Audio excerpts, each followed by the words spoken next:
Would you consider yourself a patient person? Paano ba maging matyaga?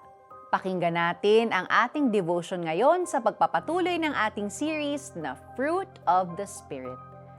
Practice makes patience. Na-experience mo na ba to?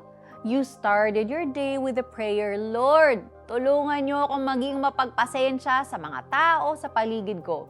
Pero kakatapos mo lang sabihin ng amen, ay sunod-sunod na ang mga test sa patience mo.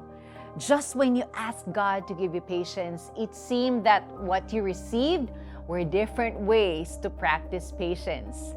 Patience is one of the fruit of the Holy Spirit. Hindi ito nakapagtataka dahil si God mismo ay patient sa atin. And anyone who received Jesus Christ has the Holy Spirit in him. Kaya as followers of Christ, we will bear His fruit, and one of which is patience. Pero paano nga ba maging patient? Sa Bible, maraming stories ng patient na mga tao.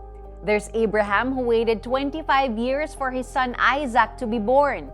Si Job who encountered loss of family and riches but remained faithful to God.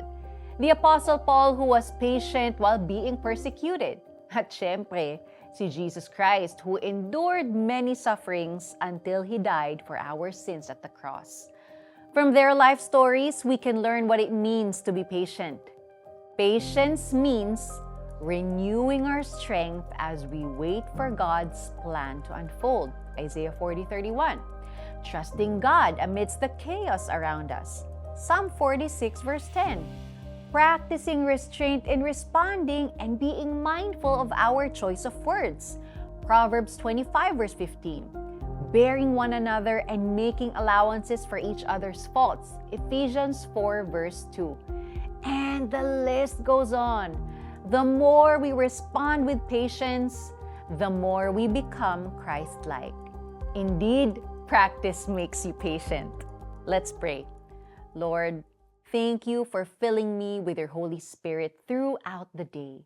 When I'm faced with challenging situations, remind me to respond with your love in mind. Help me to yield to your Holy Spirit so I can respond with patience. In Jesus' name I pray. Amen. Practice being patient by doing PRAY when you feel like you are to respond the opposite. Pause. Resist speaking or acting immediately. Ask the Holy Spirit to lead you. Yield to how the Holy Spirit wants you to respond. Subalit ang bunga ng Espiritu ay pag-ibig, kagalakan, kapayapaan, katiyagaan, kabaitan, kabutihan, katapatan, kahinahunan, at pagpipigil sa sarili. Walang batas laban sa mga ito. Galatians chapter 5 verses 22 to 23. God bless you. Have a great day. Ako po si Sonja Kalit.